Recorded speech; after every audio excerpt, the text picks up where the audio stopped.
வணக்கம் நண்பர்களே, முக்கிய செய்திகளை இந்த பதிவில் பார்க்க போகிறோம்.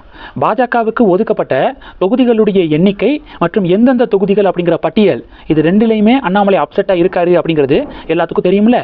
இப்போ இந்த சூழலை பயன்படுத்தி ஒரு சில பொலிட்டிக்கல் பார்ட்டிஸு அண்ணாமலையை தங்கள் பக்கம் இழுக்க முயற்சி பண்ணுறாங்க அப்படிங்கிற பஞ்சாயத்து வெடிச்சிருக்கு. உதாரணத்துக்கு தமிழக வெற்றி கழகம். அண்ணாமலையை நினச்சா மகாபாரத கர்ணன் நினைவுக்கு வராரு. திறமை இருந்தும் பிரதிபலிக்க முடியலை. கௌரவர்களான பிஜேபி கிட்ட தன்னை அர்ப்பணித்து தன்னைத்தானே மாய்த்து கொண்டிருக்கிறார் அண்ணாமலை. நீங்கள் மட்டும் பாண்டவர்களான தமிழக வெற்றி கழகம் விஜய் பக்கம் வாங்க. விஜய் கிட்ட உங்களை நீங்கள் அர்ப்பணம் செய்தால் குறுகிய காலத்தில் மிகப்பெரிய மதிப்பு கிடைக்கும் உங்களுக்கு அப்படின்னு தாவேக்காவுடைய ஃபாலோவர்ஸ் பதிவிட்டிருக்காரு. அதாவது அண்ணாமலையை விஜய் பக்கம் வர சொல்கிறாரு. அதாவது செய்தியாளர் சந்திப்பை கொடுத்தே ஃபேமஸ் ஆகி லட்சக்கணக்கான இளைஞர்களை தன் பக்கம் ஈர்த்தவர் அண்ணாமலை. அந்த அண்ணாமலை இதுவரைக்கும் ஒரு செய்தியாளர் சந்திப்பே கொடுக்காத விஜய் பக்கம் வரணுமா? கேட்டாலே காமெடியா இல்லை அப்படின்னு சொல்லிட்டு பாஜக தொண்டர்கள் பதிலடி கொடுக்குறாங்க. பிஜேபி அப்படிங்கிறது மிகப்பெரிய ஒரு பொலிட்டிக்கல் பார்ட்டி, எந்த ஒரு ஃபேமிலி ப்ராப்பர்ட்டி கிடையாது. அதனால் கட்சிக்குள்ளே இது மாதிரியான சின்ன சின்ன இஷ்யூஸ் அப்பப்போ வரதான் செய்யும். அது சால்வ் ஆயிரும்.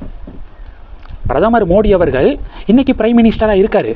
ஆனால் அவர் இன்றைக்கி பிரதமராக இருக்கிறதுக்கு எவ்வளவு பிரச்சனைகளை ஃபேஸ் பண்ணியிருப்பார். இந்த இடத்தை அடைகிறதுக்கு அவர் எவ்வளவு ஸ்ட்ரகிளை ஃபேஸ் பண்ணி இந்த இடத்துக்கு வந்திருப்பார். அதுதான் இன்றைக்கி அண்ணாமலைக்கு நடந்துக்கிருக்கு. அண்ணாமலைக்கு 41 வயசு ஆகுது. உங்கள் கட்சியுடைய தலைவர் விஜயுடைய வயசு வரும்போது அண்ணாமலை வேறு இடத்துல இருப்பார் பிஜேபியில். இன்னும் ஒரு 10-15 வருஷத்தில் அண்ணாமலை பிஜேபியில் எவ்வளவு உயரத்தில் இருப்பார் அப்படிங்கிறத எழுதி வச்சுக்கோங்க. பொறுத்திருந்து பாருங்கள். காலம் பேசாது, ஆனால் காத்திருந்து பதில் சொல்லும் அப்படின்னு சொல்லிட்டு பாஜக தொண்டர்கள் பதிலடி கொடுக்குறாங்க. இது ஒன்று.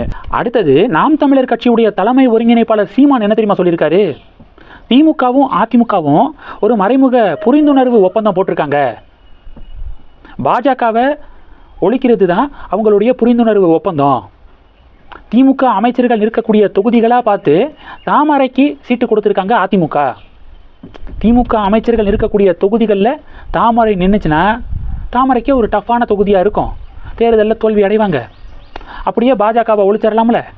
இந்த டீலிங் தான் இபிஎஸும் ஸ்டாலினும் போட்டிருக்காங்க அப்படின்னு சீமான் சொல்லியிருக்காரு. எனக்கு தெரிஞ்சு சீமான் இப்போ இந்த ஸ்டேட்மெண்ட் கொடுத்ததுக்கான காரணம் என்னவாக இருக்கும்? என்டிஏக்குள்ளே இப்போ போய்க்கு இருக்கக்கூடிய பிரச்சனையை கவனிக்கிறாருன்னு நினைக்கிறேன்.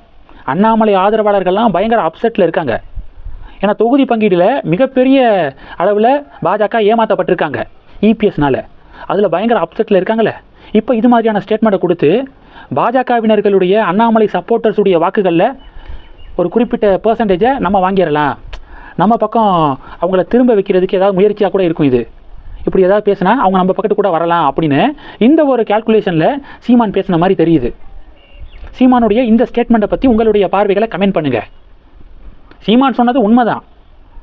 அதிமுக அதாவது நான் வின்னபிள் சீட்ஸை தான் அதிகமாக பாஜகவுக்கு ஒதுக்கியிருக்காங்க. பாஜகவுக்கு மட்டும் இல்லை, கூட்டணி கட்சிகளுக்கே அப்படி தான் ஒதுக்கியிருக்காங்க. சிட்டிங் 14 டிஎம்கே மினிஸ்டர்ஸு சீட்ஸ் பார்த்தீங்கன்னா கூட்டணி கட்சிகளுக்கு ஒதுக்கப்பட்டிருக்கு. இதிலிருந்தே தெரியலையா? கூட்டணி கட்சிகள் தோற்று போனோம், நம்ம மட்டும் தான் ஜெயிக்கணும் அப்படிங்கிறது தான் அதிமுகவுடைய கணக்கு. சீமான் சொன்னது சரிதான், ஆனால் சீமான் எதுக்காக இதை சொன்னார் அப்படிங்கிறது தான் டிபேட்டு. இந்த செய்திகளை பற்றி உங்களுடைய பார்வைகளை மறக்காமல் கமெண்ட் பண்ணுங்கள். தொடர்ந்து கணக்கில் இருங்க. அடுத்தடுத்து நிறையா பதிவுகளை பார்க்க போகிறோம். நன்றி. ஜெய் ஹிந்த்.